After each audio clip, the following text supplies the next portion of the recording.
Hello student, कैसे हैं आप सब। सिलेक्शन एकेडमी बस्ती के YouTube channel way for selection में आप सभी लोगों का स्वागत है।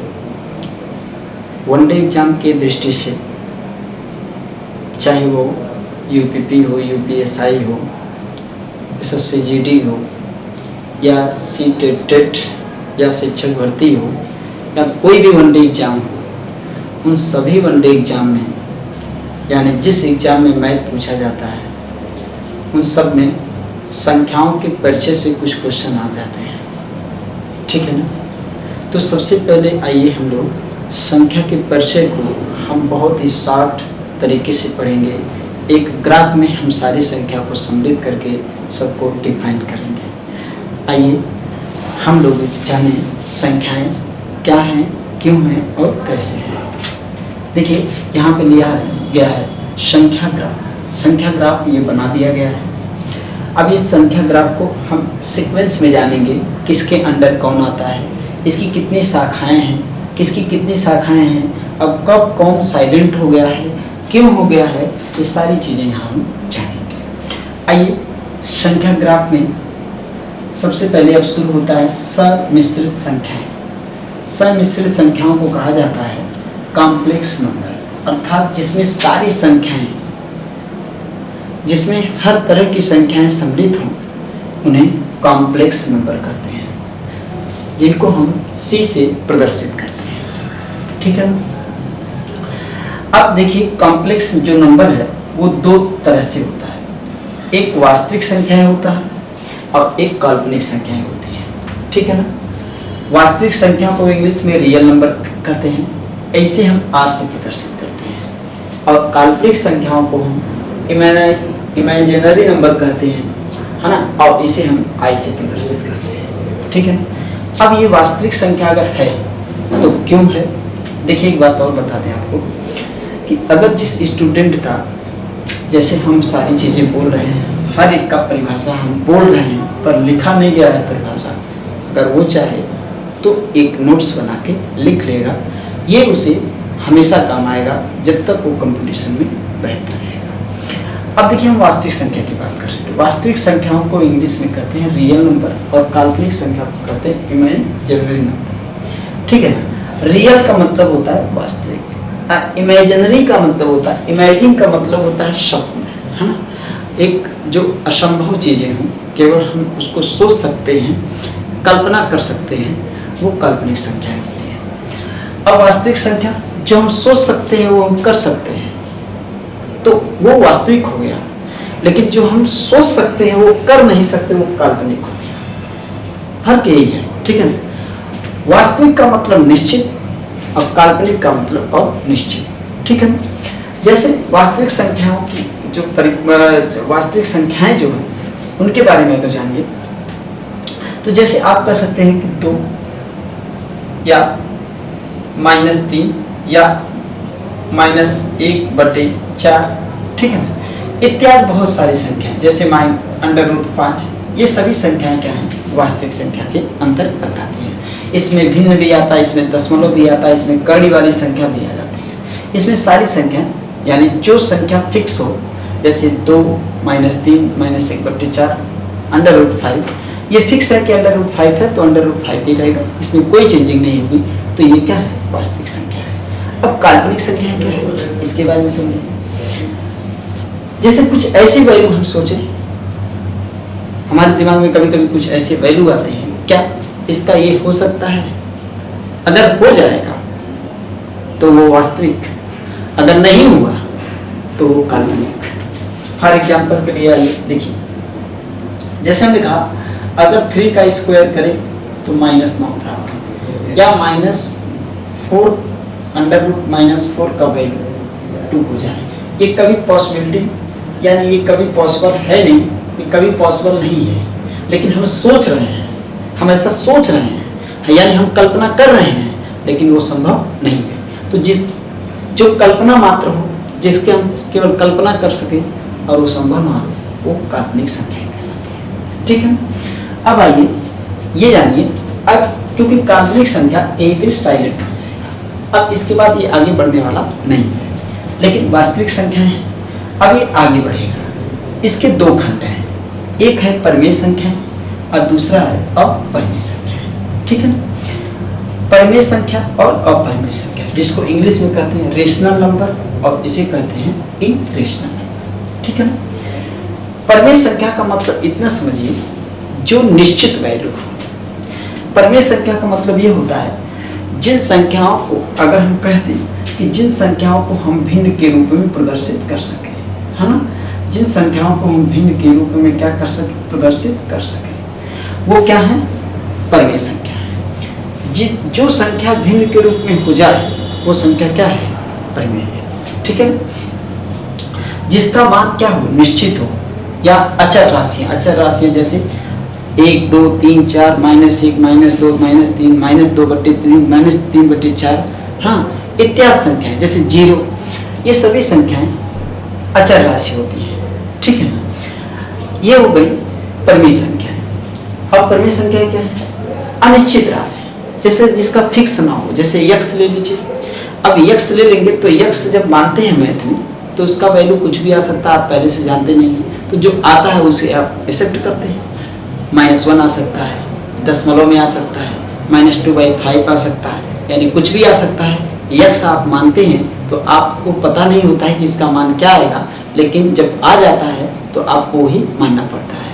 यानी जिसका मान निश्चित ना हो, यानी जिसका मान अनिश्चित हो, अर्थात अचर राशियां जैसे A B C D X Y Z पाई, हाँ, इन आनंद का जो सिंबल है वो, ऐसे इत्यादि संख्या है। या जिन संख्याओं को हम भिन्न के रूप में प्रदर्शित नहीं कर सकते हैं, ये एक ऐसी दशमलव संख्या है जिसके दशमलव के बाद स्थान फिक्स नहीं है, तो इसलिए इनको आप भिन्न में बदल नहीं सकते। लेकिन यहाँ आ जाइए, दशमलव के बाद 2 स्थान तक है, ये दशमलव के बाद 2 स्थान तक है, इसलिए इसे आप भिन्न में बदल सकते हैं। 0.4 बार, इसे आप भिन्न में बदल सकते हैं। √9, अंडर रूट को पूरी तरह से हटा सकते हैं, ठीक है। लेकिन यहाँ देखिए, अगर एक ऐसा वैल्यू, जैसे यहाँ पे हमने लिख दिया √3, क्या ये परिमेय संख्या है? नहीं, ये परिमेय संख्या नहीं है। जिस संख्या को पूरी तरह से कड़ी से बाहर न निकाला जा सके वो क्या है, अपरिमेय संख्या है, ठीक है ना। और ये क्या हो जाएगा, परिमेय संख्या हो जाएगा। अब देखिएगा, परिमेय संख्या जो है, हाँ, तो हमने क्या बताया रखा था कि जितने भी साइन हैं जब तक उनका नंबर ना क्लियर हो, जैसे साइन का मतलब x y z, पाई ले लीजिए, हाँ, ऐसी संख्याएं जिनका मान निश्चित ना हो तब तक वो क्या है, अपरिमेय है। जब उनका मान निश्चित हो जाए तब वो क्या है, परिमेय हो जाएंगे, ठीक है ना। अब आइए, अब परिमेय संख्या के बारे में हम चर्चा करेंगे। परिमेय संख्या 2 प्रकार की होती है। परिमेय संख्या में 2 लोग सम्मिलित होते हैं। कौन कौन? एक पूर्णांक संख्याएं होती हैं जिसको इंग्लिश में इंटीजर्स कहते हैं, और दूसरा होता है भिन्न होता है, फ्रैक्शन, है ना। फ्रैक्शन जैसे 1/2, 3/4, 4/5 इत्यादि, है ना। ये जो भिन्न है, अब यानी जो परिमेय संख्याएं होती हैं वो भिन्न में ऑलरेडी पहले से बता दिए गए। जो संख्याएं भिन्न में प्रदर्शित की गई हो या जिन संख्याओं को आप भिन्न में प्रदर्शित कर सकें, वही सभी क्या है, परिमेय संख्या है। तो परिमेय संख्या के 2 रूप हैं, पूर्णांक संख्याएं और भिन्न संख्याएं। अब देखिए, पूर्णांक संख्या की बात अगर करें, पूर्णांक 3 प्रकार का होता है। एक ऋणात्मक होता है, शून्य होता है और धनात्मक होता है। जो धनात्मक पूर्णांक संख्याएं होती हैं वो 1 से शुरू होती हैं, शून्य तो शून्य होता ही है। धनात्मक पूर्णांक संख्या को प्राकृतिक संख्या भी आप कह सकते हैं, क्योंकि प्राकृतिक संख्या 1 से शुरू होती है और वो अनंत तक चली जाती है, इसलिए उसे प्राकृतिक संख्या कहते हैं। तो वही तो धनात्मक संख्या भी हुआ। तो चलिए, धनात्मक पूर्णांक क्या प्राकृतिक संख्या, एक ही बात हुआ। अब देखिए, अब कहा जाए कि शून्य क्या है, ऋणात्मक है कि धनात्मक? शून्य ना तो ऋणात्मक है और ना धनात्मक, शून्य एक शून्य पूर्णांक है, ठीक है। आइए देखिए, ऋणात्मक में -1, -2, -3, ये इनफाइनाइट तक हो सकता है, ठीक है।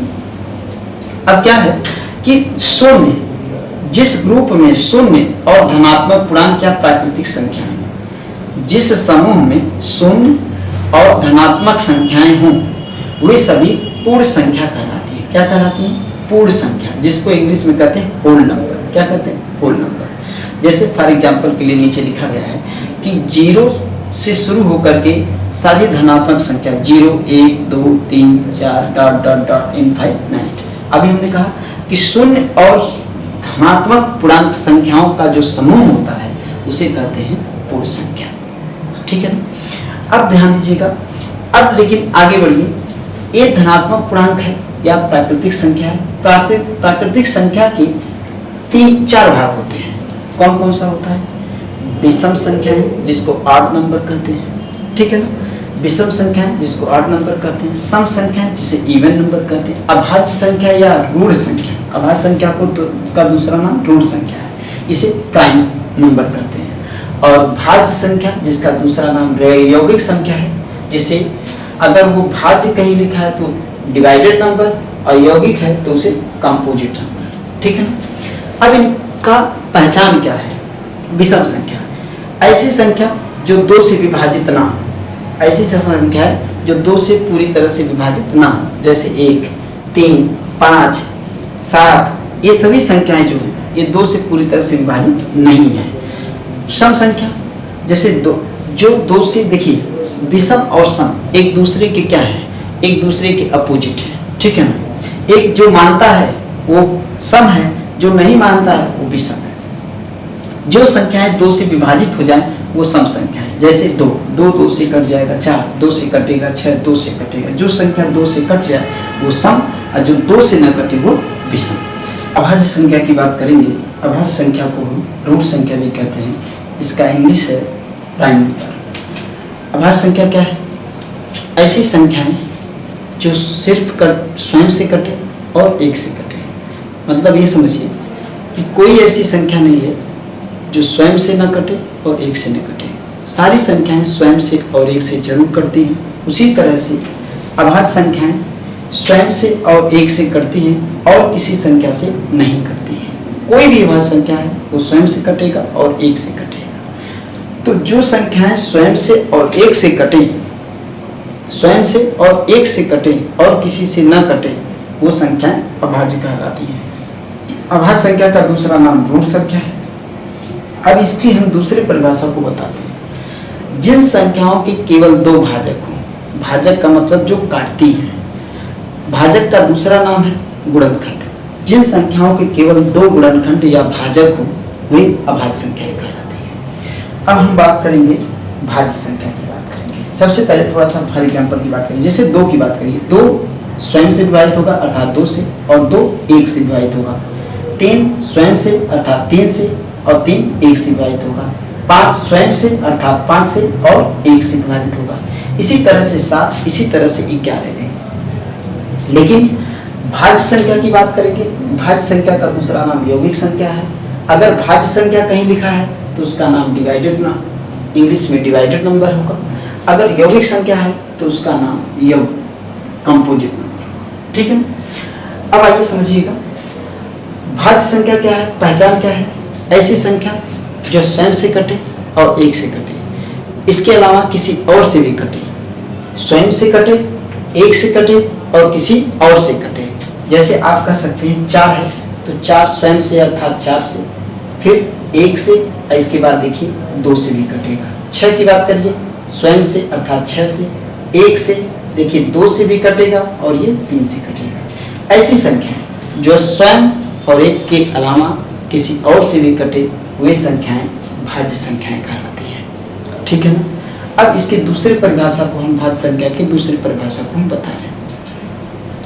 भाज्य संख्याओं के 2 से अधिक भाजक या गुणनखंड होते हैं। भाज्य जो संख्याएं होती हैं वो 2 से अधिक लोगों से कटती हैं या 2 से अधिक गुणनखंड होते हैं उसके, है ना। और इसमें अभाज्य संख्या में केवल अभाज्य संख्या के केवल 2 गुणनखंड होते हैं और इसके 2 से अधिक होते हैं। गुणनखंड को दूसरी भाषा में भाजक कहते हैं, ठीक है ना। यहाँ पे पहली भाज्य संख्या है 4, इसके बाद 6, इसके बाद 8, इसके बाद 9, इसके बाद 10, इसी तरह से अनंत तक की संख्या है, ठीक है। अब बात फंस रही है कि देखिए हम विषम में और सम किसी एक में हमने 1 को सम्मिलित किया, लेकिन भाज्य या अभाज्य संख्या में हमने किसी में भी एक को सम्मिलित नहीं किया। अब यहाँ पे एक क्वेश्चन उठता है, क्या एक भाज्य है या अभाज्य? अब एक की बात उठ गई। अब अगर हम परिभाषा पे ध्यान दें या प्रैक्टिकली पे ध्यान दें, तो अगर यहाँ से एक हमको कॉन्सेप्ट मिलता है कि इस अभाज्य संख्या के केवल दो भाज्य, केवल दो गुणनखंड, और भाज्य के दो से अधिक, अभाज्य के केवल दो और इसके दो से अधिक, तो बताइए एक के कितने गुणनखंड हैं? तो केवल एक ही है, एक के केवल एक ही गुणनखंड है। तो ये केवल एक गुणनखंड है, अगर इसके दो होते तो अभाज्य में चला जाता, अगर या दो से अधिक होते तो भाज्य में चला जाता, लेकिन केवल एक है तो इसलिए एक न तो भाज्य है और ना ही अभाज्य है। एक न तो भाज्य है और ना ही अभाज्य। अगर किसी बुक में लिखा होगा या कोई बता रहा होगा तो ये आप आज से इसे काट दीजिएगा, एक न तो भाज्य है और ना ही अभाज्य। इसी तरह से आज का भी बस इतने लेक्चर है, और इसके बाद हम अगले वीडियो में इसके बाद के स्टेप बताते रहेंगे। ठीक है।